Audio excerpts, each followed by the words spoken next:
yang dimana JavaScript ini adalah bahasa pemrograman yang seperti kita ketahui bahwa JavaScript.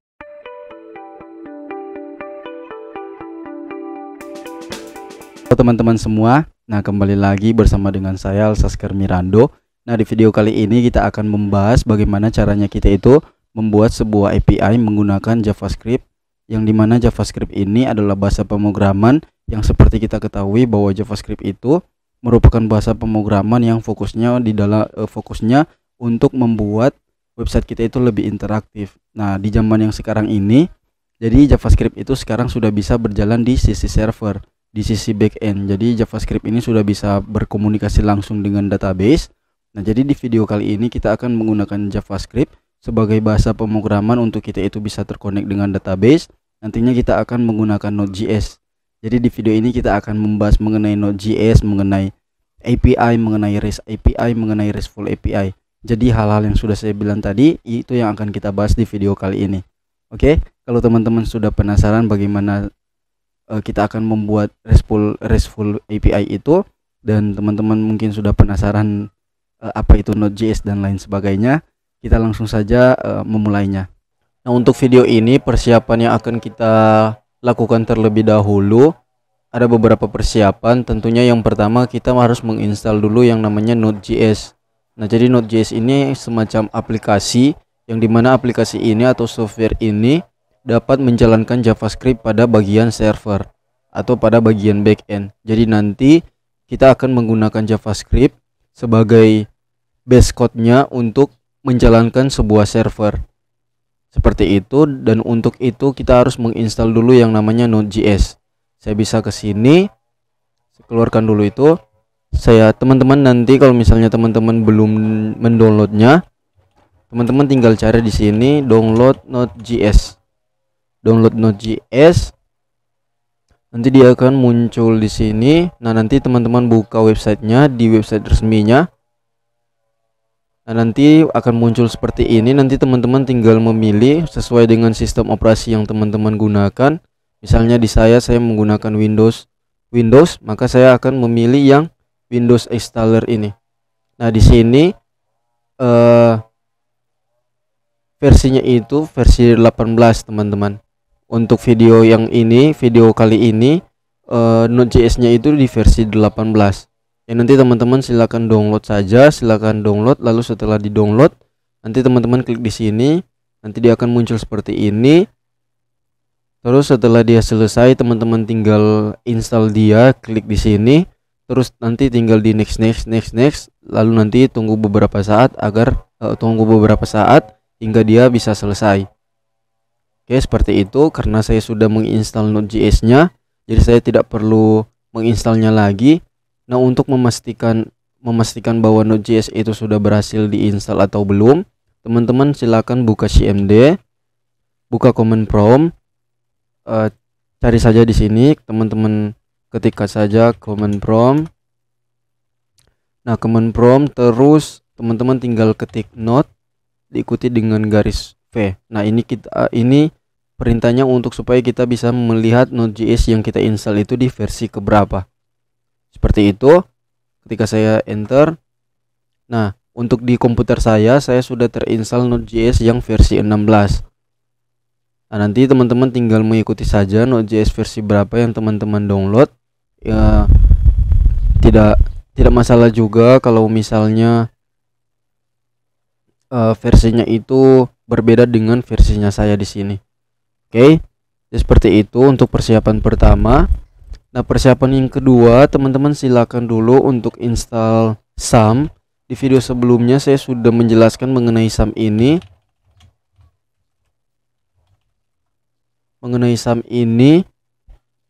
Jadi nanti teman-teman silakan download. Nah nanti teman-teman tinggal download di sini, lalu nanti tinggal di next sama seperti Node.js, nanti tinggal di next. Tapi jangan lupa juga kalau misalnya muncul sebuah pop-up untuk mengallow akseskan sebuah untuk mengallow misalnya Apache atau MySQL, teman-teman tinggal klik allow saja, jangan di cancel karena itu untuk sebuah perizinan saja. Oke. Nah terus nanti kita akan menginstal beberapa package yang telah tersedia di JavaScript, yang JavaScriptnya telah menyediakannya untuk kita gunakan. Jadi nanti kita tidak perlu lagi untuk membuatnya dari nol, tapi JavaScript telah menyediakan berupa semacam package, misalnya package MySQL, untuk kita itu dapat menghubungkan ke database aplikasi yang kita buat menggunakan JavaScript. Nah, untuk package-package itu sendiri ada terdapat di dalam npm. Nah, apa itu npm? Nah, npm itu adalah Node Package Manager, yang dimana npm itu dia menyediakan atau dia telah menyimpan beberapa package yang nantinya kita bisa gunakan. Nah, jadi nanti di sini untuk teman-teman penasaran, teman-teman bisa akses di sini npm. Saya X dulu. Nah, teman-teman bisa akses di npmjs.com ini. Nah, di sini ada banyak sekali library atau package yang teman-teman bisa download untuk teman-teman gunakan di aplikasi teman-teman nanti. Misalnya saya mau download MySQL, saya search MySQL 2. Nah, dia akan muncul di sini. Lalu diklik, dia akan seperti ini. Nah, nanti kita akan install package ini. Cara untuk menginstalnya tinggal npm install lalu diikuti dengan nama package-nya yaitu MySQL2. Ya, seperti itu. Dan terus untuk npm-nya sendiri, ketika teman-teman mendownload Node.js-nya, menginstal Node.js-nya, npm itu sendiri sudah terinstall secara otomatis. Jadi kita tidak perlu lagi untuk menginstal npm-nya secara sendiri, tapi dia secara otomatis, karena secara otomatis ketika kita itu menginstal Node.js, karena Node.js ini sudah sepaket dengan npm-nya. Ya, seperti itu. Maka untuk memastikan bahwa npm-nya kita itu sudah terinstall di komputer kita tinggal mengeceknya dengan perintah npm -v. Seperti ini, enter.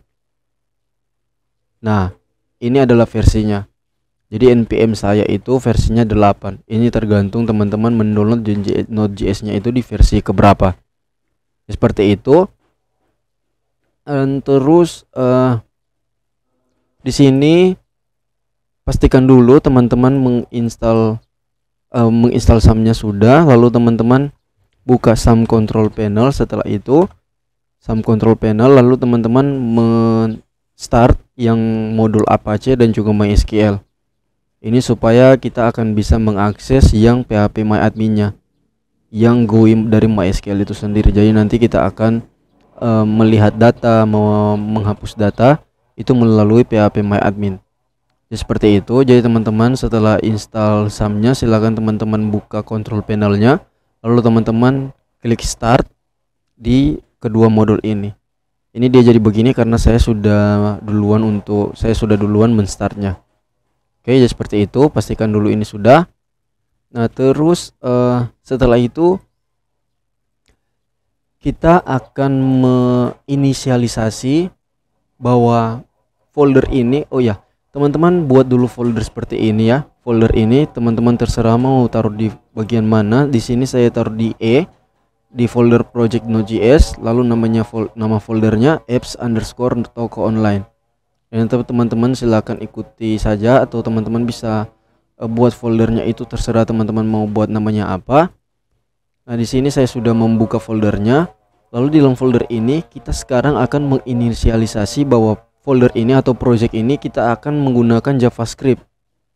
Kita akan menggunakan npm.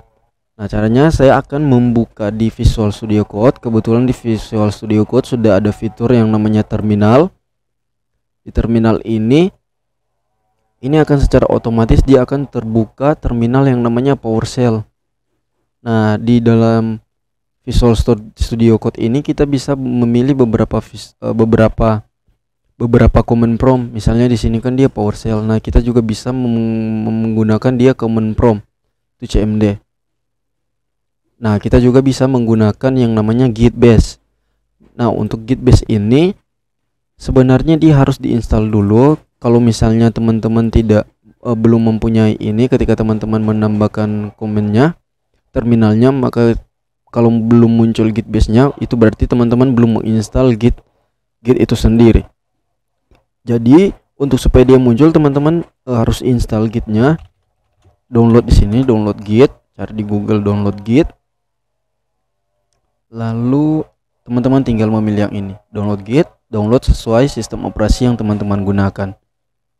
Kalau ketika teman-teman mengakses website ini, maka dia akan secara otomatis langsung muncul seperti ini. Lalu teman-teman nanti tinggal download. Karena saya sudah melakukannya, jadi saya tidak perlu melakukannya lagi. Jadi teman-teman tinggal download, klik download sini, maka dia akan muncul. Teman-teman klik download dulu, teman-teman pilih dulu kira-kira dia di berapa bit. Teman-teman punya PC itu di 64 bit atau 32 bit. Kalau misalnya dia 64 bit, teman-teman tinggal klik ini 64 bit Git for Windows Setup. Nanti dia akan muncul seperti ini.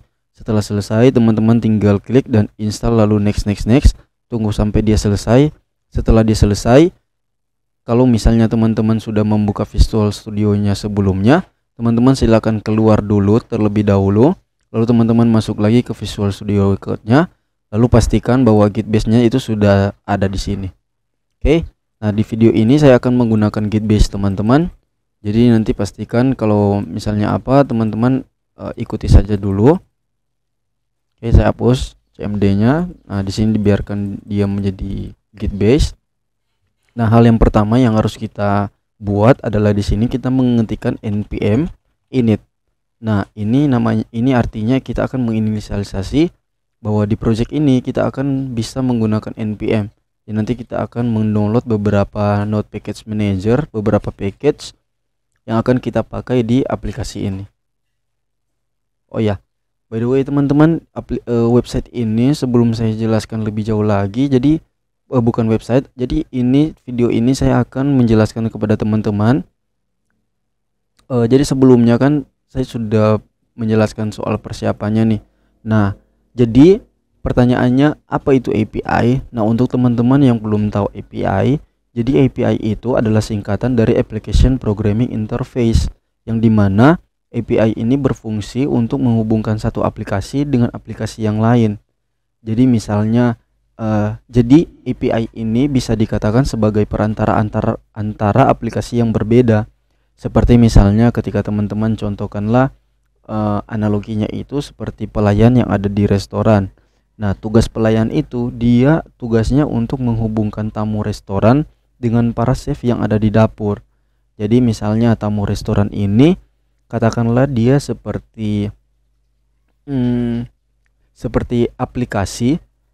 aplikasi yang dimana ketika aplikasi itu melakukan request ke server, maka pelayan ini yang akan bertugas sebagai penghubung antara si tamu restoran ini dengan para chef yang ada di dapur.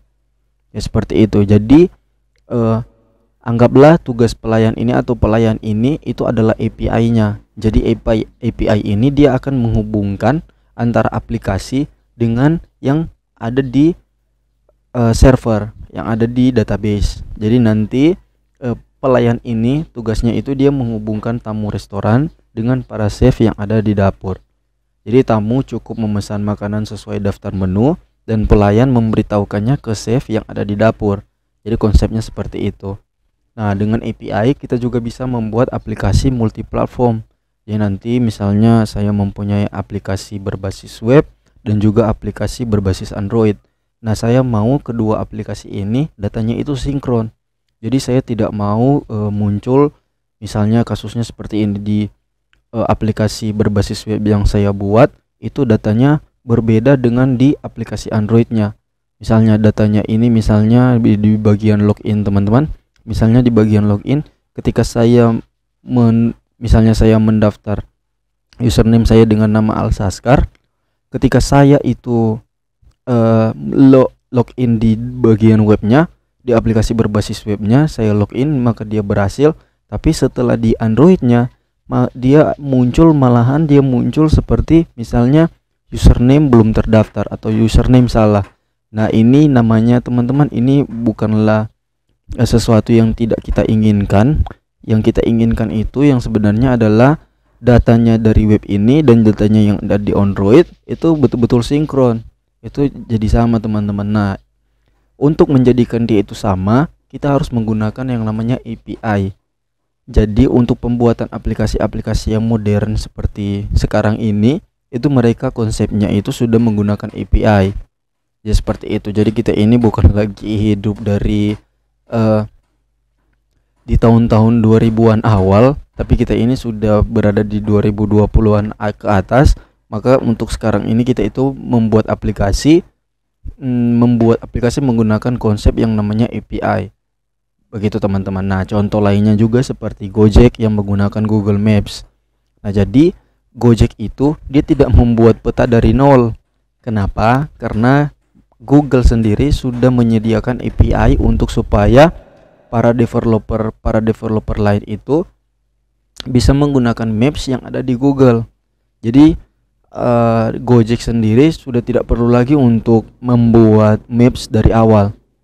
Begitu, tidak membuat maps lagi dari nol. Karena kalau bayangkan kalau misalnya Gojek itu membuat maps lagi dari nol, tentunya sampai sekarang pun saya yakin aplikasi Gojek itu belum bisa kita gunakan, karena mungkin Gojek sendiri masih fokus untuk membuat mapsnya sendiri, dan tentunya ini sangat tidak efisien teman-teman. Ya seperti itu. Maka untuk mempermudahnya, maka Google menyediakan API untuk supaya developer lain bisa menggunakan peta yang ada di Google Maps sendiri. Ya, jadi seperti itu ya teman-teman. Nah, terus di API sendiri itu ada yang namanya arsitektur. Nah, untuk arsitektur API sendiri itu ada yang namanya SWAP dan juga REST. Nah, jadi untuk di video kali ini kita akan menggunakan arsitektur REST. Nah, jadi apa itu REST API? Nah, jadi REST API itu merupakan struktur dari API. REST API ini dia memiliki keunggulan dalam pemakaiannya teman-teman, karena tentunya kemudahannya. Contoh misalnya adalah coding yang tidak terlalu panjang dan ribet. Karena nanti kalau misalnya kita menggunakan REST, tentunya di dalam pembuatan API-nya, apalagi menggunakan JavaScript, codingnya itu tidak terlalu panjang dan ribet. Ya seperti itu teman-teman. Nah, data yang ada di dalam REST API ini itu berupa data JSON. Nah, bisa juga datanya itu dalam bentuk XML. Tapi yang paling sering umum itu digunakan itu datanya itu dalam bentuk JSON. Sehingga kenapa menggunakan JSON? Kenapa pakai JSON? Karena supaya datanya itu bisa lebih cepat lagi teman-teman. Mobilitas mengenai datanya itu akan lebih cepat ketimbang kita menggunakan XML. Ya seperti itu. Nah, untuk REST API sendiri itu juga ada yang namanya dengan penerapan. Nah, jadi REST API ini ada penerapannya juga, namanya itu RESTful API. Jadi apa itu RESTful API? Nah, RESTful API itu sendiri merupakan penerapan dari API. Dalam RESTful API ini kita juga memiliki beberapa komponen. Dia memiliki 4 komponen. Nah, di antara lainnya yang pertama itu URL design. Nah, URL design ini itu terdapat pengaksesan memakai protokol HTTP. Nah, ini biasanya disebut sebagai endpoint teman-teman. Endpoint. Nah, apa itu endpoint? Jadi endpoint itu contohnya seperti ini. Misalnya saya mempunyai URL HTTP, misalnya di sini masih di localhost port 8080, lalu di sini user, lalu misalnya di sini HTTP website.com misalnya, lalu di sini ada yang namanya produk, dan di sini juga misalnya contoh HTTP misalnya website.com user. Nah, ini namanya endpoint. Ya seperti itu. Ini namanya endpoint teman-teman. Jadi ini yang dinamanya dengan URL design. Bisa juga di sini menggunakan seperti ini. Nah, ini dia URL design. Oke teman-teman. Ini komponen yang pertama. Nah, komponen yang kedua namanya HTTP verbs atau HTTP method. Nah, HTTP method ini karena REST API dia menggunakan protokol HTTP, maka kita dapat memanfaatkan HTTP verbs untuk menentukan sebuah aksi. Jadi misalnya di dalam RESTful API itu terdapat beberapa HTTP method. Nah, HTTP method itu dia terdapat 4 paling umum teman-teman, yang paling sering digunakan. Yang pertama itu get. Nah, get ini tugasnya untuk mengambil atau mendapatkan data, mengambil atau mendapatkan data. Terus ada juga metode yang kedua namanya post. Nah, metode yang kedua ini untuk mengirim data yang baru. Nah, terus untuk put ini sendiri itu untuk memperbarui data yang sudah ada. Nah, untuk delete sendiri tentunya kita sudah tahu sesuai dengan namanya untuk menghapus data. Jadi HTTP method ini ada beberapa, ada 4 yang paling umum, yang paling sering digunakan. Yang pertama namanya get, yang kedua namanya post, yang ketiga put, yang keempat delete. Nah, nanti di video ini kita akan paling sering menggunakan keempat metode ini. Nah, 4 metode ini itu kalau di dalam pembuatan database itu ada yang namanya CRUD. Nah, CRUD ini apa? CRUD ini kepanjangan dari create, read, update, delete. Jadi artinya ini membuat data baru, ini menampilkan, ini memperbarui, dan ini untuk menghapus. Nanti kalau teman-teman nanti ke depan akan ketemu dengan istilah-istilah CRUD, nanti teman-teman jangan kebingungan, sebab CRUD itu kepanjangan dari create, read, update, dan juga delete. Ya seperti itu teman-teman. Terus yang ketiga, jadi yang kedua HTTP verbs atau method, yang ketiga itu ada yang namanya HTTP response code. Nah, HTTP response code ini merupakan kode yang nantinya mereka akan memakainya untuk menyampaikan hasil permintaan kepada klien. Jadi di HTTP response code ini dia memiliki 3 response code. Nah, di sini misalnya di 200 ke atas 2xx saja saya taruh di sini. Nah, 2xx ini itu menandakan bahwa responnya itu berhasil. Terus di sini ada 4xx, xx ini berarti di 400 ke atas sekian. Ini respon kodenya ini artinya adalah kesalahan dari klien. Kesalahan klien, misalnya klien itu salah untuk menulis format data atau validasi data dan lain sebagainya. Nah, nanti kita bisa menggunakan kode ini, kode 4xxx atau misalnya 400 atau 404. Seperti itu teman-teman. Terus ada yang namanya 5xx. Nah, ini artinya itu kesalahan server. Ya seperti itu. Itu adalah kesalahan server. Nah, terus yang keempat nanti maksudnya yang keempat format response. Nah, tentunya format response ini kita menggunakan yang namanya JSON. Jadi nanti jika klien sudah menerima respons jadi nanti ketika server mengirim sebuah data ke klien, maka nanti klien akan menerima data berupa JSON yang dimana mereka bisa gunakan mereka gunakan sesuai dengan kebutuhan mereka sendiri. Oke, jadi untuk ini dulu. Jadi ini teman-teman mengenai API, apa itu REST API, apa itu RESTful API. Semoga teman-teman memahami ini. Nah, terus nanti di video mungkin ke depan nanti saya akan menjelaskan atau memberikan sebuah penjelasan kepada teman-teman bagaimana pembuatan API itu yang baik dan benar. Oke. Untuk video kali ini saya hanya akan menjelaskan bagaimana kita akan membuat API yang sederhana dulu, tentunya menggunakan framework yang namanya Express.js. Jadi Express.js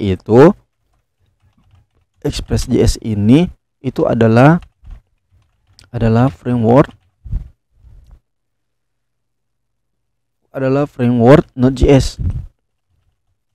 Node.js yang dimana Express.js ini kita tentunya kita seperti tahu ya, framework itu adalah kerangka kerja yang dimana Express.js ini sudah menyediakan beberapa hal yang dimana kita tidak perlu lagi untuk menulisnya seperti di Node.js, yang misalnya mungkin di Node.js sendiri untuk pembuatan misalnya fitur A, untuk di Node.js sendiri kalau kita menggunakan Node.js sendiri itu mungkin panjang kodenya. Dengan adanya Express.js kita mempercepat proses pembuatannya kita.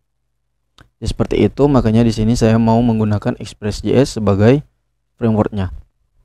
Oke, untuk pembuatan API-nya. Ya seperti ini. Nah, contoh, jadi misalnya di sini saya langsung saja memberikan contoh untuk kita itu membuat web server dulu, web server yang sederhana menggunakan Node.js murni tanpa ada framework. Jadi kalau misalnya saya membuat web server menggunakan Node.js murni, caranya saya tinggal buat di sini folder baru namanya app.js, lalu saya akan memanggil modul HTTP-nya. Jadi sini saya buat variabel const HTTP require. Jadi require ini untuk memanggil modulnya, require HTTP seperti ini. Lalu saya bisa buat di sini satu variabel yang namanya const server HTTP create server, lalu di server ini sendiri saya bisa buat seperti ini. Misalnya di sini saya buat seperti ini, lalu di sini ada yang namanya dengan rec dan juga res. Kita memanggil callbacknya. Sini saya akan console log. Jangan console log, misalnya di sini res.n, sini hello world, misalnya hello world, rancu ya teman-teman. Terus di sini saya akan memanggil listennya, server.listen. Nah, di sini saya bisa taruh portnya langsung 8080. Saya simpan. Untuk menjalankannya kita tinggal masuk dulu di folder ini, appstock online. Lalu kita ketikkan di sini node, nama filenya app.js. Saya enter. Maka hasilnya akan seperti ini. Kalau misalnya tidak muncul error, maka kita bisa langsung mengaksesnya. Saya bisa langsung buka localhost 8080. Nah, muncul di sini hello world. Nah, ini artinya web servernya kita itu sudah berjalan. Nah, di sini kita menggunakan Node.js murni teman-teman, tanpa adanya framework dari Node.js itu sendiri, yaitu Express.js. Di sini saya bisa tambahkan lagi, misalnya saya memberikan dia sebuah pesan balik agar supaya kita dapat mengetahuinya bahwa servernya sudah berjalan atau belum. Console log server running. Server running, saya keluar dulu, saya note lagi .js. Nah, server running. Nah, ya. Jadi di console log, kalau di Node.js-nya ketika kita menggunakan console log, maka console log ini dia akan tampil di terminal teman-teman. Kan di video sebelumnya dia menampilkan console log-nya itu dia tampil di sini ya. Dia tampil di sini, tapi untuk Node.js sendiri dia akan tampil di terminal ini. Ya, seperti itu ya teman-teman. Nah, sekarang ini untuk Node.js murni. Nah, sekarang kita mau menggunakan Express.js. Kita akan menggunakan Express.js. Jadi nanti kita buat dulu npm init. Saya enter. Nanti dia akan muncul sebuah package.json.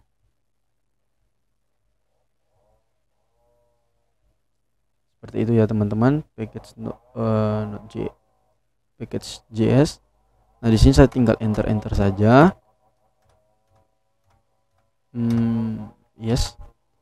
Nah, maka dia akan muncul seperti ini. Nah, hal yang akan kita install package-nya, kita install bisa langsung seperti ini, npm install express dan juga mysql 2 dan juga body parser. Nah, body parser ini untuk supaya kita bisa menerima body nanti ketika kita akan melakukan request body. Seperti itu ya teman-teman. Saya enter. Kita tunggu sampai dia selesai untuk menginstalnya. Terus bentar teman-teman. Nah, dia sudah ada di sini. Kita lihat package manajernya, package.json-nya sudah terinstall yang namanya body parser, express dan juga mysql 2. Nah, kita buat dulu. Misalnya di sini saya mau buat const express. Misalnya saya langsung buat dulu dia jadi server. Terus di sini saya mau buat dia const app express. Express seperti ini. Lalu saya bisa langsung di sini app.listen, sini 8080 console log server running seperti ini. Di sini tentunya saya harus menggunakan dia metode seperti ini. Jadi di sini ada REST, callbacknya REST atau reg ya? Iya REST teman-teman. Ya reg dan REST, request dan REST. Oke, reg REST. Lalu di sini arrow function, seperti ini. Lalu di sini saya bisa REST.send sini hello world. Nah, ini yang kita sudah menggunakan Express.js. Saya node app.js. Saya jalankan. Nah, server running. Ketika saya reload, nah dia hello world seperti ini.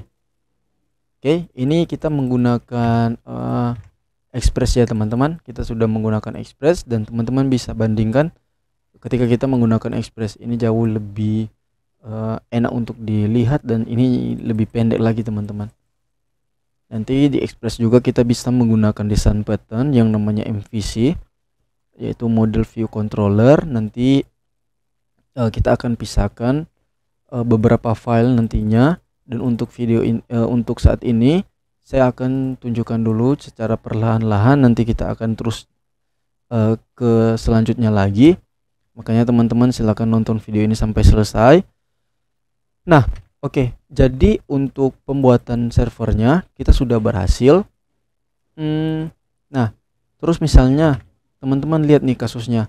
Kalau misalnya saya melakukan perubahan di sini, ketika saya simpan, lalu saya reload hasilnya di browser, nah dia masih hello world. Kenapa masih hello world? Karena di sini ketika kita melakukan perubahan di filenya, kita harus keluarkan dulu, lalu kita jalankan lagi perintahnya node app.js. Nah, dia seperti ini. Lalu ketika kita reload, berubah.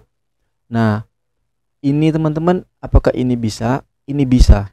Cuman pertanyaannya, cuman ini sulit untuk kita lakukan. Karena kenapa? Bayangkan teman-teman kalau ini kita terus melakukan perubahan dan nanti kita harus keluar dulu, lalu masuk lagi, lalu keluar dulu, lalu jalankan lagi. Tentunya ini sangat ribet untuk kita lakukan teman-teman. Nah, untuk itu di Node.js sendiri mereka sudah memikirkan hal yang demikian.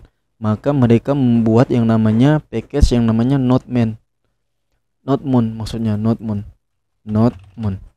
ini NodeMon? Nah, NodeMon ini adalah package yang dimana ketika kita melakukan perubahan, dia akan langsung otomatis terreload secara otomatis. Jadi ketika kita melakukan perubahan di sini, kita hanya tinggal ke browser lalu Ctrl R saja. Seperti itu. Tidak perlu lagi mengeluarkan ini lalu menjalankannya lagi. Nah, caranya teman-teman harus menginstal dulu NodeMon-nya. Nah, nanti teman-teman caranya itu teman-teman tinggal npm install NodeMon install g NodeMon. Nah, NodeMon garis G ini itu berarti global. Jadi nanti teman-teman bisa menginstal NodeMon ini secara global. Nanti ketika teman-teman menginstal dia secara global, maka teman-teman tinggal mengetikkan perintahnya NodeMon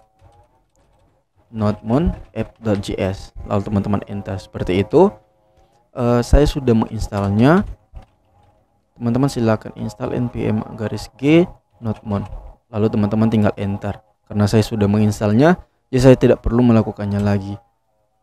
Maka di sini saya bisa langsung jalankan NodeMon app.js. Saya enter. Nah, dia akan muncul seperti ini, server running. Saya lihat perubahannya ASD. Maka ketika saya melakukan perubahan, misalnya di sini Alsaskar Mirando, saya simpan. Nah, dia akan langsung restart otomatis seperti ini. Ketika saya ke browser, saya reload. Nah, dia muncul Alsaskar Mirando. Keren ya teman-teman. Ya seperti ini. Nah, untuk langkah awal kita akan menggunakan metode HTTP method yang namanya get. Nah, di sini ini kan kita masih main di browser ya teman-teman. Nah, untuk video ini karena ini adalah API, maka kita akan menggunakan aplikasi Postman. Nah, apa itu aplikasi Postman? Jadi aplikasi Postman ini dia berfungsi untuk supaya kita itu bisa melakukan atau mengetes API kita tanpa perlu sudah ada front endnya atau bagian depan dari aplikasi itu sendiri atau tampilan aplikasi itu, tanpa perlu kita menunggu front endnya. Jadi kita bisa sebagai back end developer, kita bisa menggunakan Postman ini untuk mengetes dulu apakah API kita itu berjalan sesuai dengan maunya kita. Oke, seperti itu. Jadi di sini teman-teman bisa download Postman.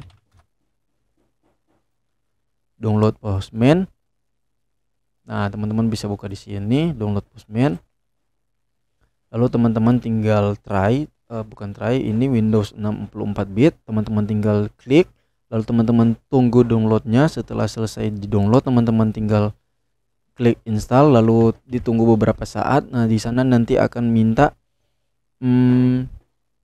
dia akan minta berupa login. Nanti teman-teman harus login dulu, atau kalau misalnya teman-teman belum punya akun, silakan teman-teman mendaftarnya bisa menggunakan akun Google. Jadi terserah teman-teman mau mendaftar seperti apa, mau menggunakan akun Google atau mau daftar sendiri. Oke, seperti itu. Saya langsung saja di sini karena saya sudah menginstalnya. Saya buka Postman, enter Postman ini berarti pos laki-laki. Gak bercanda teman-teman. Oke, tunggu ya guys. Postman. Nah, Postmannya sudah terbuka. Saya keluarkan dulu ya CMD ini, command prompt ini saya keluarkan dulu.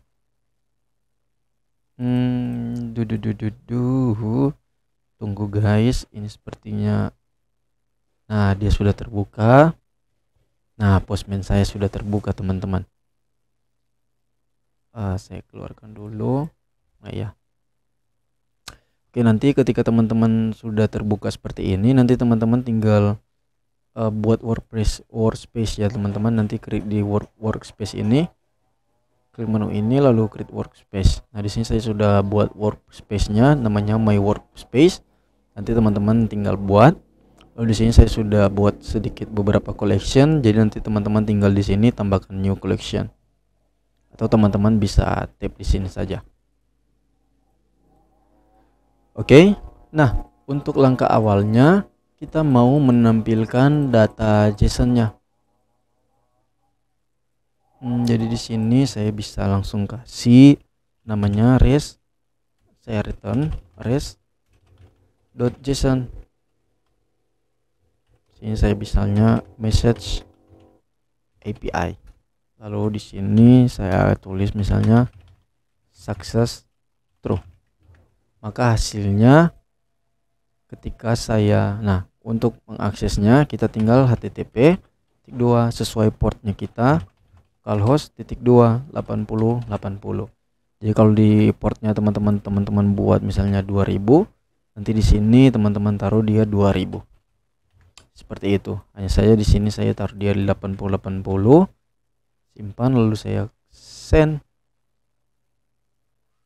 Nah, hasilnya sudah dapat. Nah, ini nih. Jadi formatnya ini JSON teman-teman. Keren ya. Seperti ini.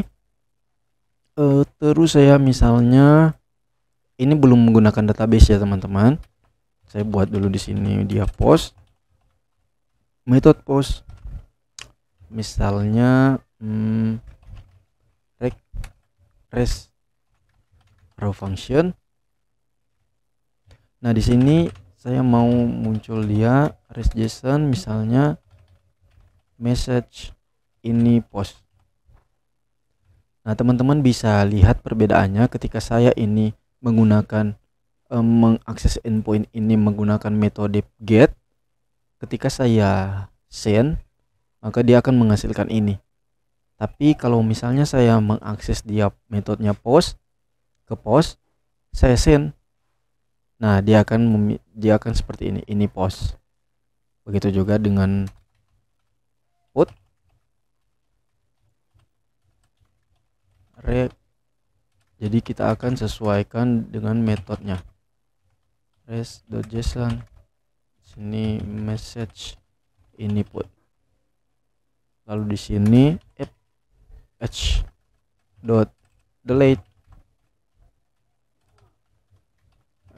res seperti ini, return res.json. Wow, enak sekali ya ketiknya. Ini delete, bukan ini post, ini oh iya, terputar teman-teman, ini put. Nah, ini put. Nah, jadi kalau misalnya saya put di sini, saya send, nah dia akan sesuai dengan metodenya.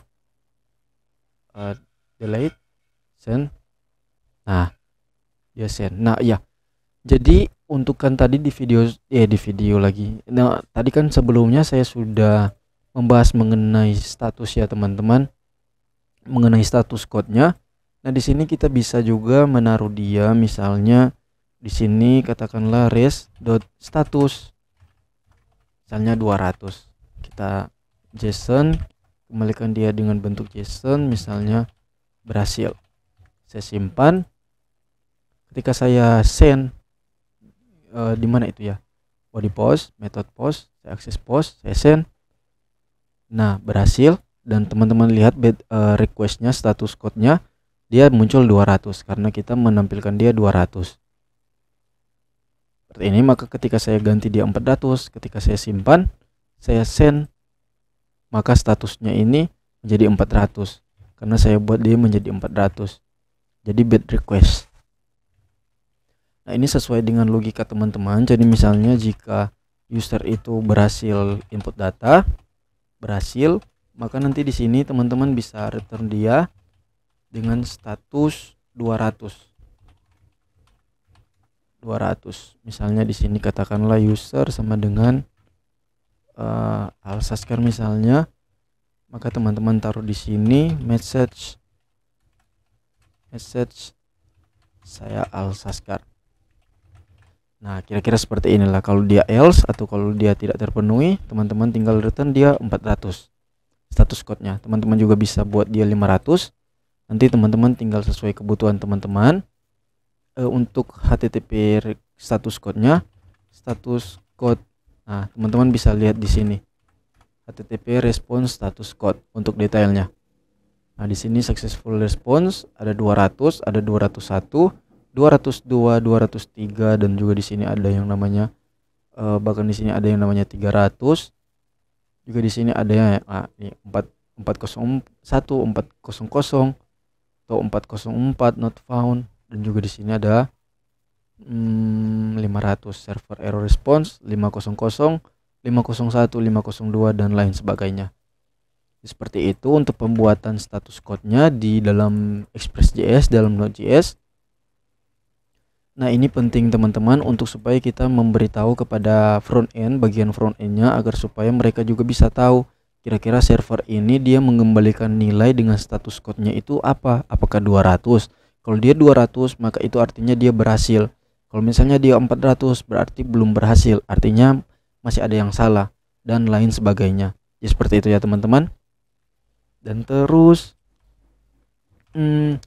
ini dulu untuk pembuatan API-nya. Nanti kita akan langsung menghubungkan dia dengan database.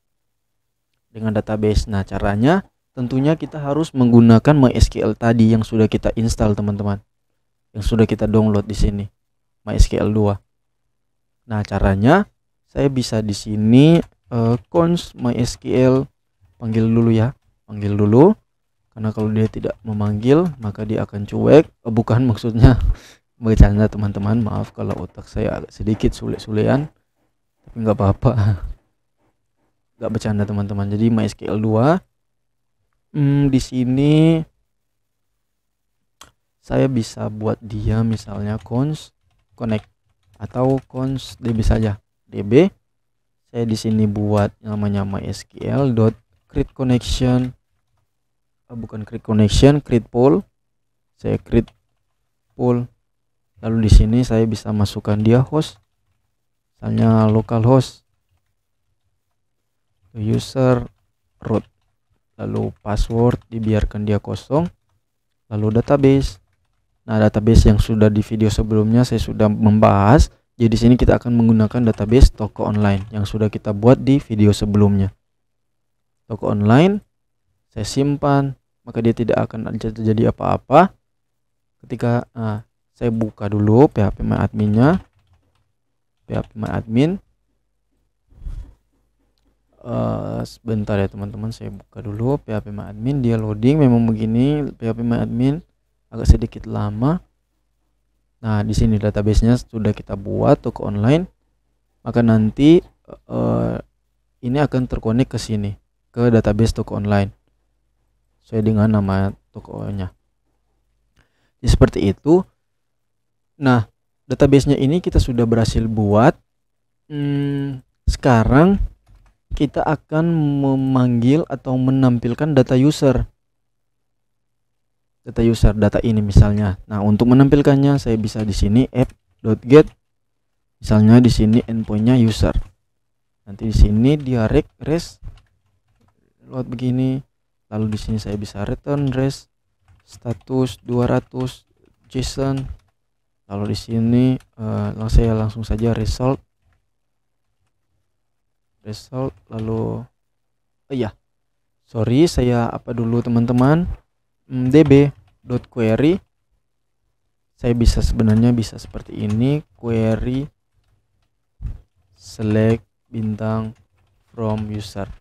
Nah, ini teman-teman query yang saya maksud di video sebelumnya. Jadi kita sudah belajar mengenai query di video sebelumnya, mengenai select, update, delete, dan juga insert into.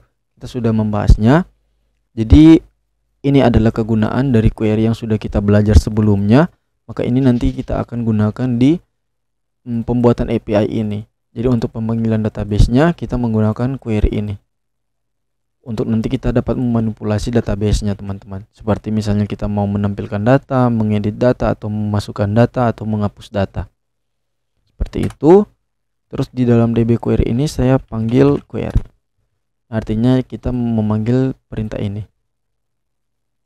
Seperti itu. Di sini ada callback-nya. Di sini result, arrow function. Lalu ini saya bisa pindahkan dia. Lalu saya masukkan di sini result. Nah, di sini kita bisa kita bisa tahu dia bahwa throw error. Jadi kalau ada error dia langsung error. Dia tidak akan tereksekusi kode yang ini. Oke, seperti ini teman-teman. Karena ini endpoint-nya user, jadi di sini saya tambahkan dia user. Saya mau dia method post, karena yang saya buat dia adalah method post app.get. Ini metodenya ya teman-teman. Saya send. Nah, teman-teman bisa lihat data yang ada di database. Jadi database ini ini kita sudah terhubung ke database ya teman-teman. Nah, teman-teman bisa lihat ada username Malalantang dan juga Alsaskar. Kita lihat di sini. Nah, terlalu kecil. Nah, ini datanya teman-teman. Dan status code-nya itu 200. Seperti itu ya.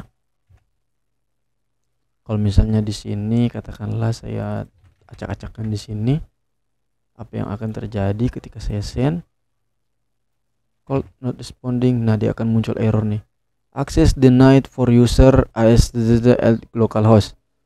Intinya dia di sini tidak diizinkan untuk mengakses di bagian user di localhost, karena usernya itu bukan ASD begini, tapi usernya itu root.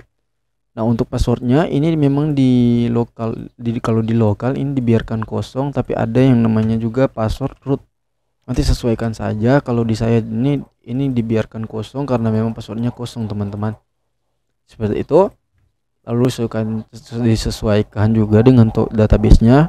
Di sini saya menggunakan database toko online yang ini. Nanti silakan teman-teman buat. Kalau misalnya teman-teman belum buat, teman-teman tinggal klik yang ini, lalu database. Lalu di sini misalnya toko online 2. Lalu teman-teman tinggal create, Setelah teman-teman create, teman-teman tinggal buat table, misalnya di sini table user, teman-teman create. Lalu di sini teman-teman masukkan nama kolom-kolomnya, lalu di sini ini tipe datanya, lalu di sini itu nilainya. Kira-kira mau nilai berapa sampai nilai berapa, misalnya di sini username, di sini varchar. Nah, kira-kira teman-teman mau dia maksimalnya berapa karakter, misalnya 50. Seperti itu. Kalau sudah seperti itu, teman-teman tinggal save lalu selesai. Oke, seperti itu teman-teman. Kasus ini kita sudah terkonek dengan database. Sekarang saya mau menginput data di user.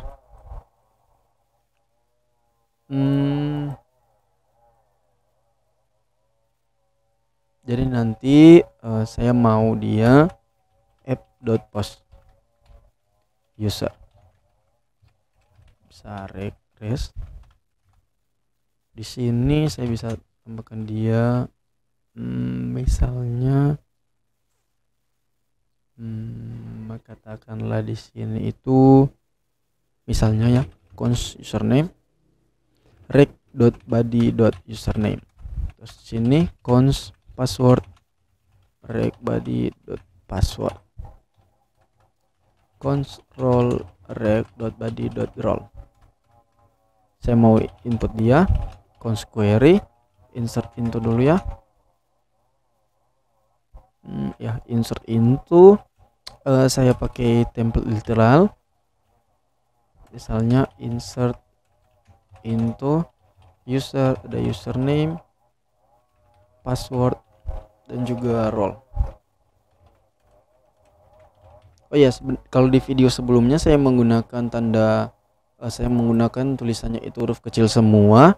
Nanti teman-teman di dalam pembuatan aplikasi seperti ini, saran saya menggunakan huruf besar untuk nama query-nya. Untuk sementara nama tabelnya juga kolomnya, teman-teman menggunakan huruf kecil. Intinya itu sesuai dengan selera teman-teman masing-masing. Tapi untuk saya menggunakan huruf besar dan juga huruf kecil. Ini untuk menandakan bahwa ini query, sementara ini untuk menandakan bahwa ini kolom dan juga table. Seperti itu. Itu kalau dari saya pribadi. Saya buat template literal, misalnya di sini username. Lalu saya bisa buat lagi password. Lalu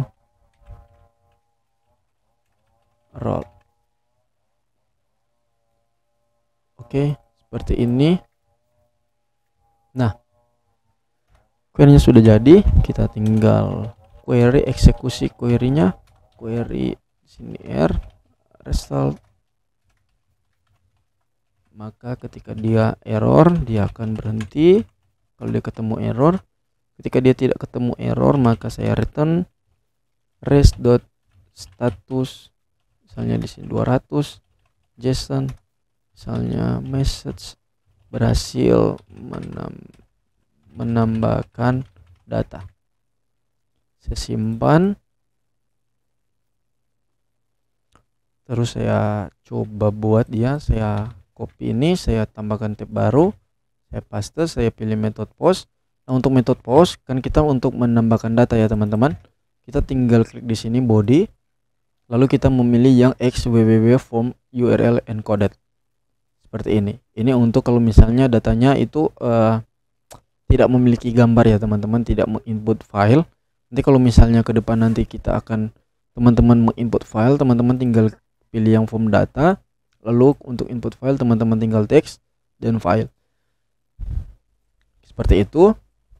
Nah, saja untuk video ini kita tidak ada yang namanya input file, jadi saya pilih xww form URL encoded ini. Di sini saya tulis key-nya, tentunya username, value-nya misalnya katakanlah di sini nama teman saya itu Bintang. Terus di sini password, katakanlah di sini passwordnya 123. Lalu role, di sini saya taruh admin. Ketika saya send, dia error, cannot read properties read username and expand. Di sini dia error teman-teman. Cannot property reading username. Iya. Jadi Coba saya komen dulu yang ini. Saya console log rec.body, saya simpan, saya send. Nah di sini dia undefined. Kenapa dia undefined? Karena body parsernya kita belum buat, teman-teman. Oke, jadi kita panggil dulu dia const body parser require body parser. Lalu di border parser itu kita bisa tambahkan dia jadi menggunakan abuse. Nah, abuse itu apa, teman-teman? Abuse itu nantinya ketika kita menggunakan abuse berarti package ini kita akan gunakan di dalam pembuatan aplikasinya. Seperti itu. Untuk border parsernya saya buat dia di sini. Di sini saja app.use. Saya taruh dia di sini body parser.url encoded. Di sini saya taruh extended true. Lalu di sini app use body parser titik JSON. Nah, saya simpan. Ketika saya send, maka dia akan muncul datanya. Nah, ini dia username bintang password. Nah, seperti ini. Jadi kalau misalnya kita tidak menggunakan body parser, maka ketika kita akan mengoper datanya berupa JSON atau bodinya, dari sini dia tidak akan muncul datanya, teman-teman, karena kita belum menggunakan body parser. Seperti itu.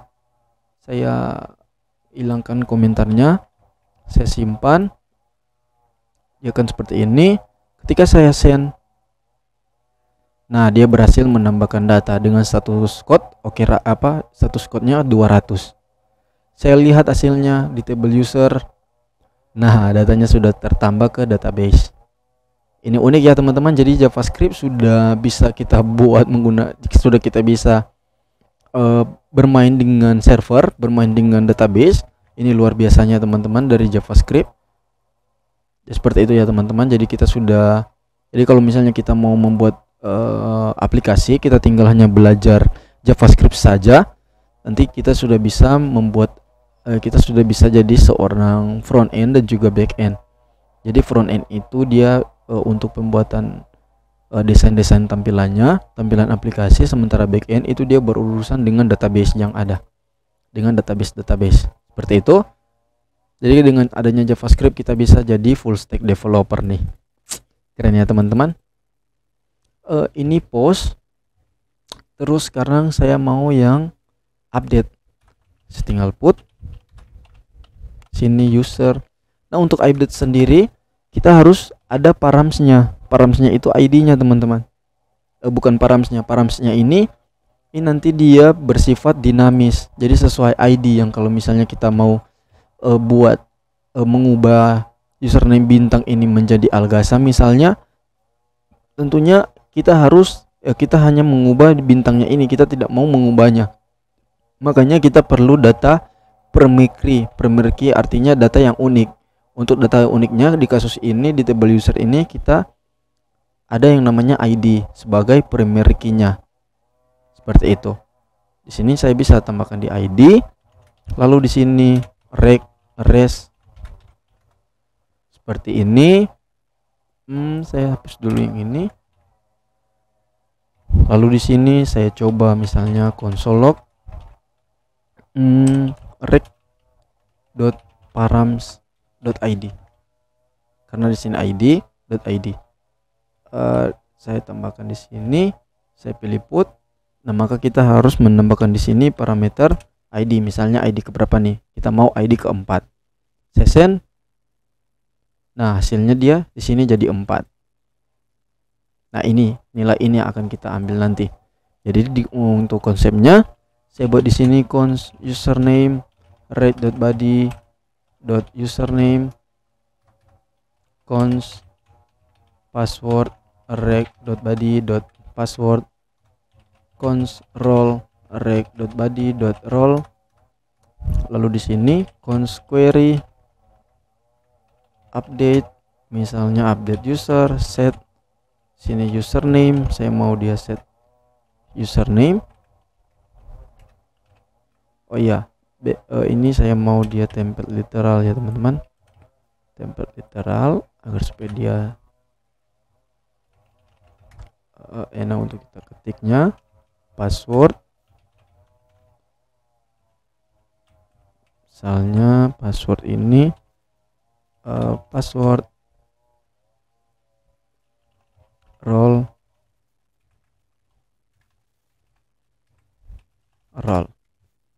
seperti ini. Lalu kita db query r result. Saya bisa di sini res.status misalnya 200 JSON message berhasil mengedit data. Result. Seperti ini untuk update-nya. Saya coba mengetesnya. Liput body di sini misalnya di sini username, misalnya Algaza. Sini password hanya 1 sampai 5. Sini role saya ubah jadi user. Nah, teman-teman lihat data sebelumnya, bintang ini nama username bintang, passwordnya 1 sampai 3 dan role-nya itu admin. Saya akan mengubahnya dia menjadi username Algaza. Saya mau di ID 4 ini mengubah menjadi username-nya Algaza, passwordnya 1 sampai 5 dan role-nya itu menjadi user. Nah, caranya tinggal saya send di sini. Nah, berhasil mengedit data. Lalu ketika saya lihat di phpMyAdmin, saya browse. Nah, bentar, ini kosong. Oh ya, where-nya belum ada teman-teman. Jadi di sini kita update semuanya dan ini tentunya kita tidak mau. Untung saja ini tidak berhasil diedit semuanya. Jangan sampai lupa teman-teman, kalau diupdate ada yang namanya juga dengan where. Nah, where ini kita ID di sini. Di sini saya taruh rec.params.id. Seperti ini, saya simpan, saya send. Nah, berhasil mengedit data. Ketika saya lihat,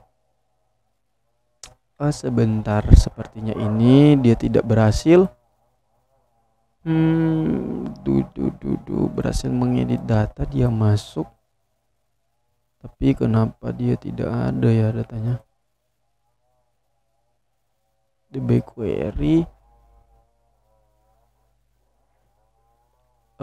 Sepertinya di sini saya error dulu. Kira-kira apa yang errornya? Simpan, send. Iya, errornya ini. You have an error in your SQL syntax. Check the manual version. Use near password dengan password. Iya, di sini ada koma teman-teman seharusnya. Di sini koma ya. Jadi nanti kita jangan lupa koma. Saya simpan. Lalu saya send lagi. Nah, berhasil mengedit data dan di sini kita telah menampilkan resultnya. Saya lihat. Nah, berhasil diubah. Ya, seperti ini ya teman-teman pembuatan untuk editnya. Terus delete-nya. App.delete. Sini user. Kita juga jangan lupa ID-nya. Res.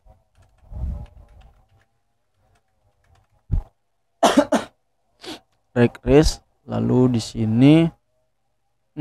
sini saya langsung saja saya bisa buat di sini cons ID rec params untuk menyimpan params ID-nya. Lalu di sini cons query delete from user where ID sama dengan di sini saya bisa template literal ID. Lalu di sini db.query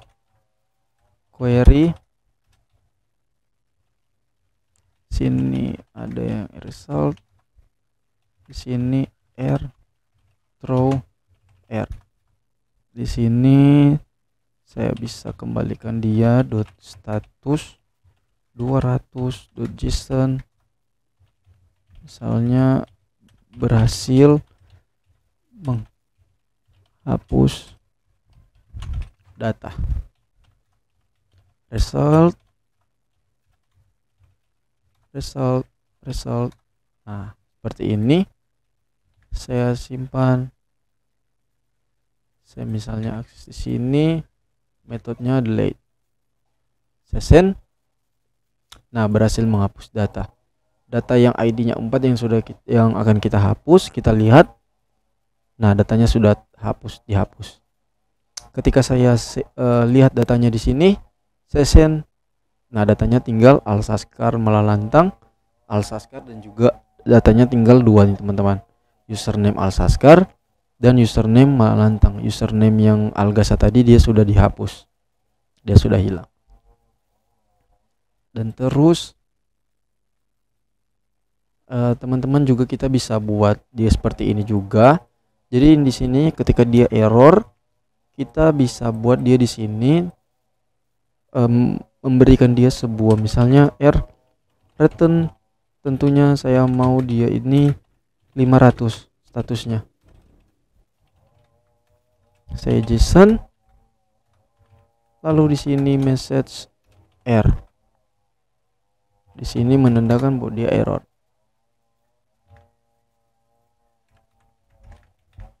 Dia error, lalu di sini saya taruh dia tabelnya sembarangan. Ketika saya send di delete-nya, nah dia muncul seperti ini, dan teman-teman lihat status code-nya dia 500. Oke, jadi nanti kalau ada error teman-teman bisa buat dia seperti ini dengan status 500, begitu juga di sini dan juga di sini. Oke, nanti tugasnya teman-teman silakan lakukan itu. Nah, teman-teman lihat ya status code-nya. Nah, ini penting teman-teman. Oke. Nah, di sini dibilang bahwa table yang namanya is.dll ini itu tidak ada. Oke. Nah, seperti yang teman-teman lihat di sini, kita sudah berhasil membuat API-nya. Tapi ada satu masalah nih teman-teman. Masalahnya adalah kita hanya menulis semua fungsi itu di dalam satu file ini. Nah, apakah ini bisa? Tentu ini bisa. Cuman ini tidak dianjurkan teman-teman. Karena kenapa? Karena tidak mungkin ketika kita membuat suatu program, suatu aplikasi, dan kita hanya menggunakan satu file ini saja. Tentu kalau misalnya kita hanya menggunakan satu file ini, mungkin nanti barisnya ini mungkin akan jadi panjang teman-teman. Mungkin bisa jadi 500 baris atau 10.000 baris, dan ini tentunya tidak bagus teman-teman, tidak dianjurkan, karena tentu itu akan mempersulit kita, itu memperribet kita untuk melakukan develop nanti. Nah, makanya ada yang namanya dengan sistem models dan juga controller. Nah, di dalam Node.js sendiri kita bisa membuat desain pattern. Desain pattern itu sebuah konsep di mana kita melakukan kode kita itu menjadi rapi, dimana ketika kita itu membuat suatu aplikasi, tentu terdapat beberapa struktur, beberapa folder di sana, yang dimana itu nanti akan sesuai dengan fungsi masing-masing. Misalnya di sini saya mempunyai folder roots. Nah, folder roots ini itu berisikan tentang endpoint yang ada.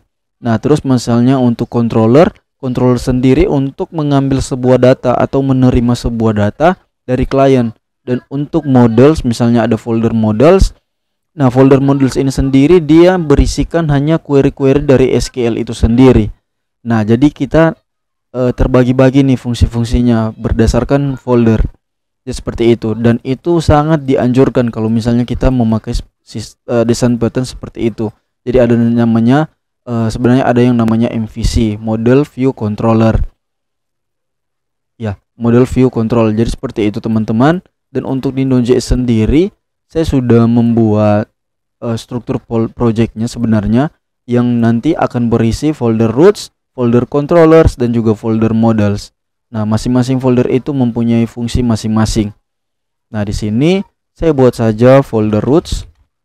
Oh iya, untuk folder node modules ini nanti dia akan muncul ketika kita itu menginstal package yang ada di Node Package Manager-nya. Misalnya tadi kita telah mendownload package Express.js dan juga body parser dan juga MySQL2, maka dia akan tersimpan di sini. Teman-teman bisa lihat di folder Node Modules ini ada beberapa package yang sudah terinstall dan ada juga package yang sudah kita install yang namanya body parser. Kita bisa lihat di sini, ini body parser. Nah, ini artinya kita sudah bisa gunakan di dalam project ini, AppStock Online, body parsernya. Jadi seperti itu. Dan terus ini folder roots, folder models, dan juga folder controllers. Jadi nanti kode ini kita akan pisah-pisahkan dia. Nah, untuk cara memisahkannya, nah nanti saya akan menggunakan import export. Nah, import export ini kalau misalnya teman-teman belum paham, teman-teman silakan dulu cari mengenai import export JavaScript di internet. Nanti teman-teman akan ketemu di sana import export JavaScript. Nanti teman-teman cari, karena di video ini saya tidak akan menjelaskan lebih detail lagi mengenai import export. Nanti silakan teman-teman baca-baca. Dan juga ada yang namanya dengan asinkronus.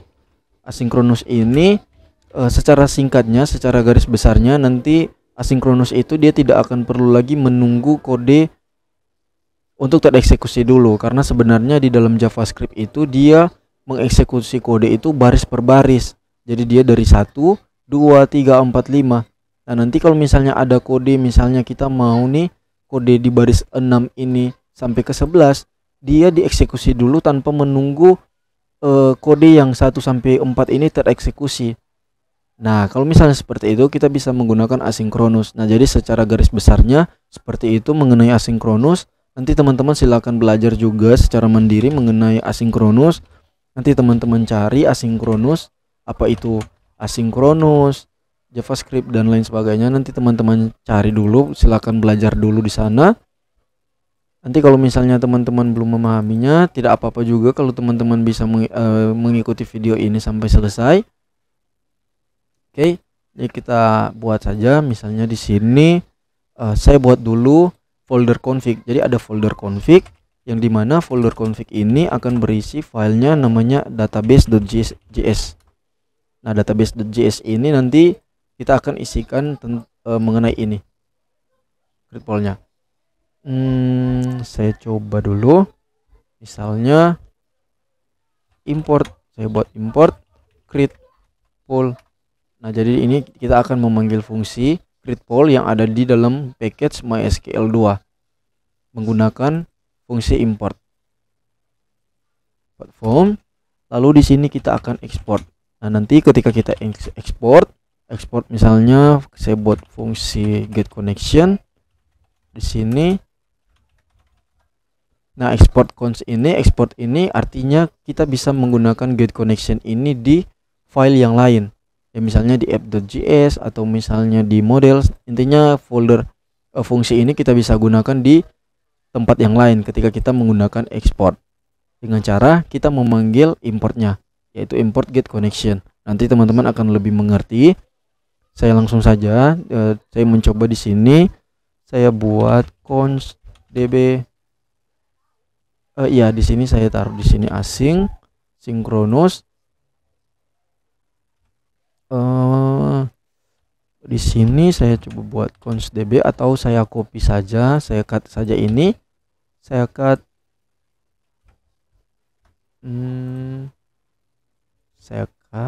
const di sini saya return misalnya db, atau saya tangkap dulu nih, saya error handling. Nah, nanti kalau teman-teman juga belum paham error handling, silakan teman-teman cari belajar juga error handling. Nah, jadi di sini saya menggunakan error handling namanya try catch. Nah, try catch ini artinya apa, teman-teman? Artinya cara pembacaannya seperti ini. Jadi nanti kita akan mencoba kode yang ada di dalam try ini, apakah dia akan berhasil. Kalau misalnya dia berhasil, maka dia tidak akan menangkap error. Tapi kalau dia terjadi error, maka dia akan menangkap errornya, yaitu kata kuncinya sini catch error, variabel parameternya error. Nah, terus saya konsol saja di sini. console log. Jadi kalau misalnya ada error semacam misalnya database saya belum dibuat atau apapun itu, atau nama usernya itu tidak cocok, misalnya bukan root tapi kita isi seperti ini, misalnya user, dia error. Ketika dia error, maka akan tereksekusi kode yang ada di dalam ini. Dia akan menangkap errornya. Oke, jadi seperti itu. Terus ini saya return db koma, saya titik koma saja. Sini sudah. Lalu setelah itu di app.js ini, oh ya, saya buat dulu modelsnya nih. Jadi modelsnya itu user.js. Nah, di modelsnya ini saya bisa buat misalnya saya import langsung get connectionnya. Nah, import get connection. Lalu di sini saya bisa export const add data, misalnya add data. Di sini ada parameter, misalnya parameternya data.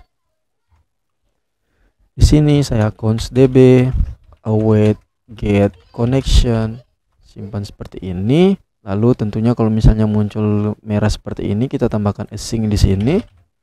Sync, nah dia menghilang merahnya. Lalu di sini saya const result, saya tambah dengan lalu await db.query. Di sini saya coba untuk buat data, misalnya di sini tab aja, tab. Di sini insert into, lalu insert into ini, dia nantinya akan misalnya iya user, sorry saya agak sedikit berpikir, values data dot username, misalnya data dot password, ketik data dot role, seperti ini ya misalnya. Nah, ini sudah. Sekarang kita akan mereturn dia menjadi true, dan dia jadi true. Nah, dia jadi true seperti ini.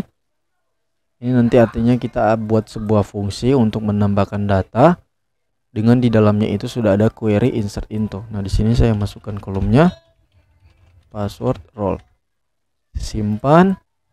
Modelsnya saya sudah buat. Untuk pertamanya kita coba untuk tambahkan dia data. Lalu yang metode ini saya hapus saja. Ini saya hapus. Nah, di app.js nya ini saya coba ganti dia menjadi seperti ini.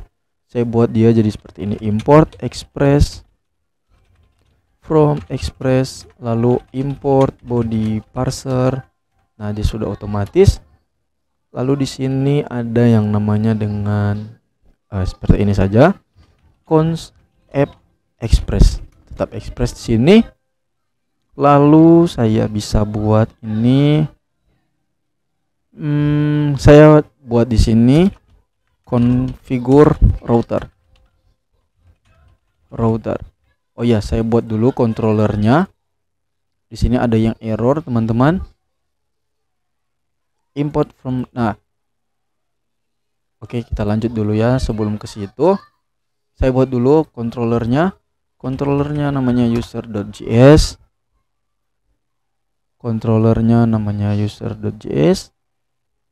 Lalu kita buat di sini. Saya import yang ada modelnya itu add data. Import function add data di dalam models user. Terus sini export const add data controller async. Di sini res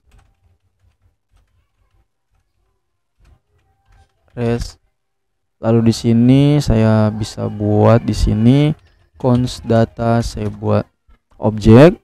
Sini username rec.body.username. Lalu di sini password rec.body.password. Sini role rec.body.role. Seperti ini. Lalu di sini saya coba try catch. Saya error handling catch error seperti ini. Lalu di sini kalau misalnya dia di sini saya panggil model add data seperti ini data, lalu return res.status 200.json message berhasil menambahkan data user. Terus saya taruh success true. Nah, terus kalau misalnya dia error, saya return dia res status 500 seperti ini. Lalu di sini message error, lalu success tentunya dia false karena dia tidak berhasil. Oke, ini konsepnya. Saya coba simpan. Setelah itu saya buat juga di file roach, nama filenya users.js. Nah, users.js ini saya import lagi express-nya, express from express seperti ini. Lalu import yang controllernya, import add data controller. Terus saya di sini const router express.router seperti ini. Lalu router saya buat endpointnya untuk tambah data. Sini saya taruh indeksnya. Terus di sini itu add data controller. Lalu di sini kita export default router. Oke, ini routernya. Sekarang routernya ini kita panggil di app.js-nya, di file main-nya, di file utamanya. Nah, caranya kita configure routernya. Di sini kita taruh router. Kita panggil routernya import user from roach users. Ya, asik sekali. Terus di configure router ini kita gunakan app.use. Di sini user. Jadi endpointnya itu user, lalu di sini user. Nah, saya simpan. Nah, dia muncul error nih teman-teman. Dia muncul error namanya itu import cannot use import statement outside a module. Jadi di sini kita tidak bisa menggunakan modul, kita tidak bisa menggunakan statement perintah import. Karena kenapa? Karena import ini merupakan bagian dari ES6. Nah, di video sebelumnya saya sudah membahas kalau misalnya kita menggunakan ES6,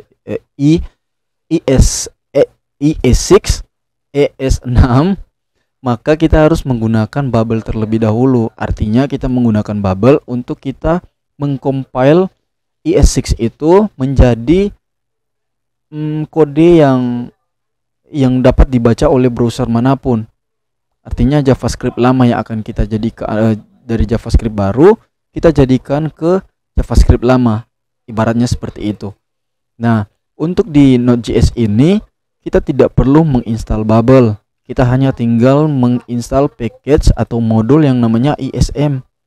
Nah, jadi ISM itu adalah package yang dimana kita tidak perlu lagi menggunakan menginstal bubble terlebih dahulu, supaya untuk kita bisa menggunakan perintah import dan juga export, kita tidak perlu lagi menginstal bubble-nya terlebih dahulu. Kita tidak perlu menginstal bubble-nya, kita hanya tinggal menginstal package yang namanya ISM. Nah, di sini saya langsung keluarkan saja, saya clear dulu. Saya coba install ISM. Lalu di sini saya simpan, saya enter. Oh ya, kalau perintah save ini artinya dia akan menyimpan package yang ada di package ini ke dalam package.json. Artinya dia akan mencatat package apa saja yang sudah kita install. Ya seperti itu. Kalau misalnya kita hanya menulis seperti ini ISM lalu kita enter, maka ISM ini tidak akan tercatat di package.json ini. Jadi kita tidak akan ketahui nih, kita tidak akan ketahuan kalau package mana saja yang sudah kita install. Nah, makanya kita harus menulis perintah garis 2 seperti ini lalu save supaya package yang kita telah install itu tercatat di sini. Nah, ini nanti berfungsi ketika kita itu akan mendeploy aplikasi yang sudah kita buat atau API yang sudah kita buat. Oke, jadi seperti itu teman-teman. Terus ESM-nya kita sudah buat. Nah, sekarang kita buka package.json-nya. Di bagian scripts ini kita hapus yang ini. Lalu kita taruh di sini start. Nah, di sini kita taruh nih perintahnya. Sebenarnya di sini kita bisa taruh .notmoon garis R ESM lalu diikuti dengan file yang akan kita jalankan. Jadi ini artinya app.js dia akan jalankan menggunakan ESM. Jadi nanti kita tidak perlu lagi menjalankan perintah ini. Sebenarnya kita bisa langsung menjalankan perintah di sini seperti ini. Hanya saja itu terlalu panjang, jadi saya buat di package.json saja. Jadi nanti tulisan ini, perintah ini saya tinggal jalankan dengan menggunakan npm run start. Start ini dapat dari mana? Start ini dapat dari sini. Ya seperti itu.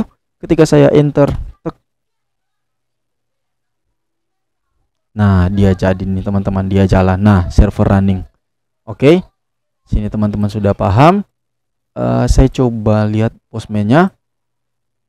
Saya import lagi datanya, apakah masih sama? Misalnya di sini username-nya katakanlah Henry. Lalu passwordnya 123, role-nya admin. Saya send.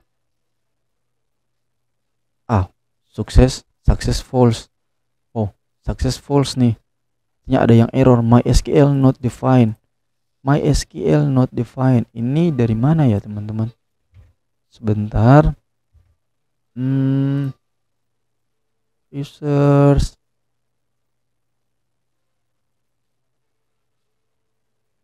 Sepertinya dari database. Iya, yang ini tidak perlu teman-teman. Nah, kita langsung create pool saja. Saya simpan. Lalu saya send. Wow, hasilnya masih sama. You have tried to call the then promise MySQL. Iya, pakai promise di sini. Promise. Janji, artinya janji. Karena kita menggunakan konsep promise di sini teman-teman. Async await. Saya coba tes dulu, saya lihat dulu.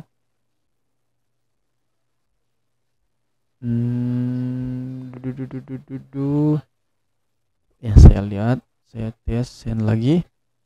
Nah, ini berhasil menambahkan data user. Artinya kita lihat dulu. Nah, Henry-nya sudah ketambah nih. Saya delete ini, saya coba sekali lagi, misalnya username-nya di sini. Itu Septian. Saya send. Nah, berhasil. Saya lihat hasilnya. Ya, Septian telah berhasil ditambah. Nah, ini untuk menambahkan data. Jadi lihat nih teman-teman, hasilnya kita sudah terpisah-pisah seperti ini. Nah, ini sangat mudah untuk kita itu develop. Ya seperti ini ya. Jadi setiap fungsi itu sudah berada di masing-masing folder dan sudah dipisah-pisahkan. Jadi ini cukup enak juga untuk kita melakukan develop. Nah, sekarang kita tinggal tambahkan lagi fungsi baru juga di sini, misalnya edit data, misalnya async data. Ini kok ada error ya, declaration statement. Oh iya, export const dulu. Nah, seperti ini, const db await get connection. Teman-teman perlu ingat ya, jadi get connection ini, untuk memanggil get connection ini harus diikuti dengan kata kunci await ya. Dan juga db query-nya ini harus diikuti dengan kata kunci await, karena kita menggunakan promise di sini. Di database.js ini kita menggunakan promise. Oke. Jadi harus diperhatikan baik-baik. Nanti kalau misalnya teman-teman tidak menggunakan await pasti akan error. Jadi kalau misalnya ada error, teman-teman perhatikan baik-baik codingnya teman-teman ya. Const db, lalu di sini const, misalnya saya mau const di sini itu sebenarnya saya tidak perlu variabel seperti ini, saya langsung begini saja. Kalau insert data, saya langsung saja di sini await db.query update user set, misalnya di sini username, di sini itu ada data dot username, lalu di sini ada password dua begini, lalu data dot password, lalu ada role data role, lalu juga where-nya ID. Kita bisa langsung saja di sini data.id. Nanti kita panggil ID-nya itu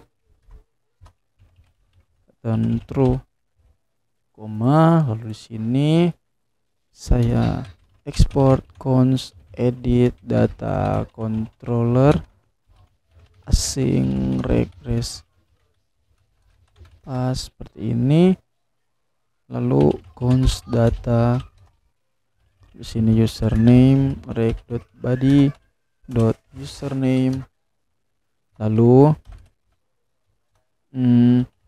password reg.body password role reg.body role. Nah di sini juga kita masukkan id reg.params.id. Oke, sekarang kita tinggal try saja edit data yang di ini modulnya,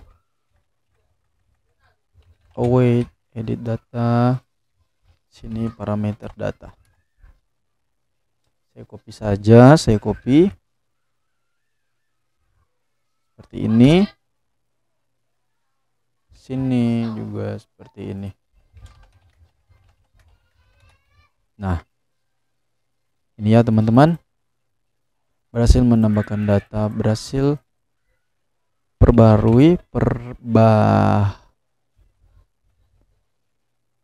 melakukan perubahan data saja seperti ini.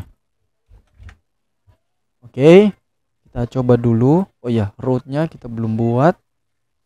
Rootnya router.put sini id edit data controller. Nah, kita simpan. Jadi ini artinya teman-teman, ini dia mengambil indeks, dia endpointnya user berdasarkan yang di sini. Jadi kalau misalnya di root ini saya buat dia misalnya data, maka karena di sini kita sudah set dia jadi user, maka kita aksesnya itu endpointnya user ses data, seperti itu ya. Ya jangan bingung. Sini saya tambahkan dia params, namanya id, lalu di sini di put kita sudah buat. Misalnya saya mau edit yang ID-nya 2 malalantang, ini saya coba ubah dia menjadi misalnya di sini admin, username-nya malalantang ini jadi misalnya Mirando. Saya buat seperti itu, saya send. Nah, berhasil melakukan perubahan data. Saya simpan. Nah, ini dia melakukan perubahan data. Oke, sekarang kita buat yang delete, export const delete data async.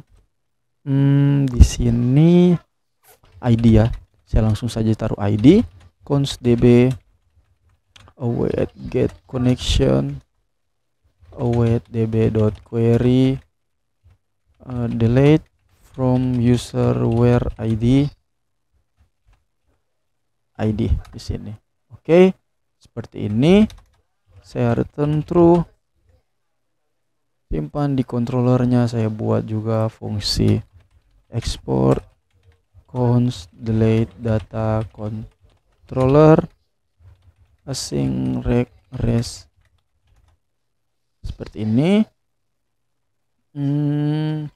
Sini const id misalnya rec params.id. Oke, cantik sekali. Terus di sini saya try, saya catch errornya, saya copy di sini, saya copy ini, saya copy, lalu di sini juga saya copy. Nah, fungsinya await delete data seperti ini, ID di sini. Oke, berhasil menghapus data, post data seperti ini. Misalnya saya simpan, lalu kita buat routernya, router.delete id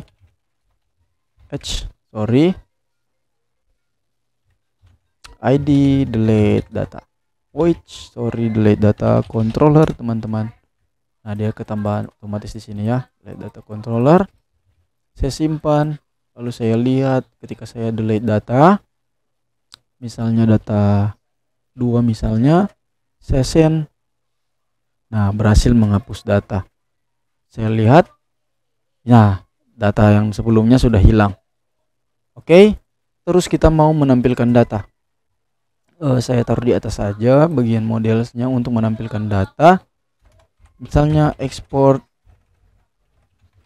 const get data, misalnya async, tidak perlu untuk jadi kita get data all saja di sini, get data all. Terus di sini const db await get connection.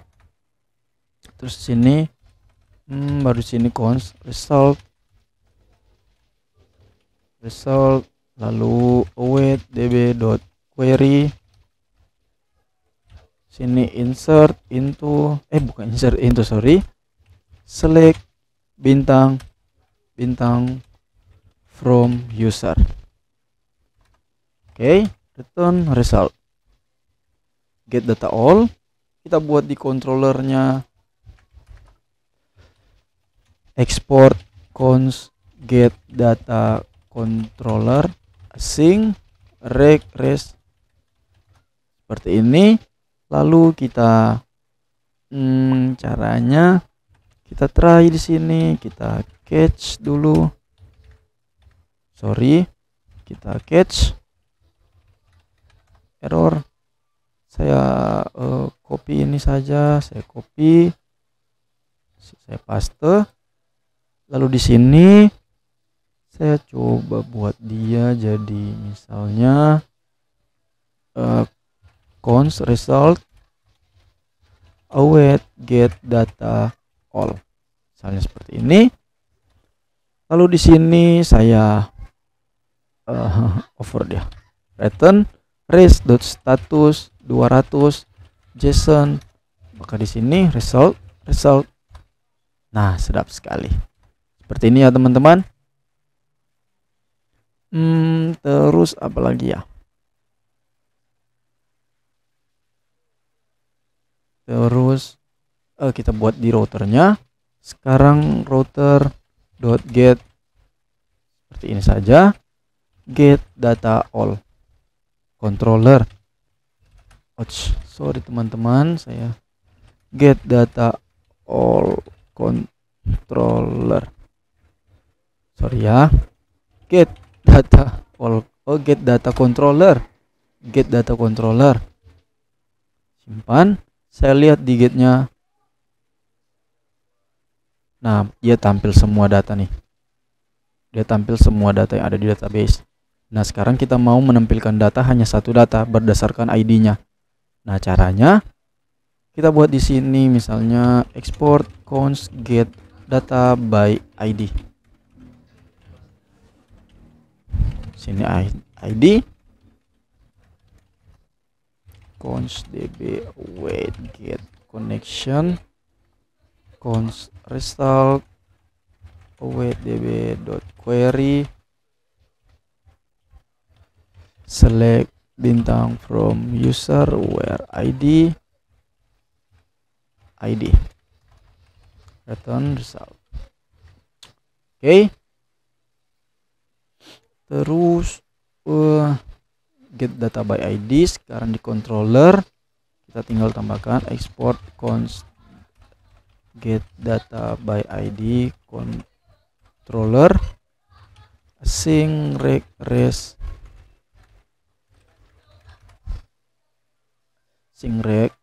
seperti ini. Lalu di sini const id reg.params id seperti ini. Lalu di sini const result. Saya try saja dulu sama seperti sebelumnya. Error. Saya copy lagi teman-teman untuk errornya.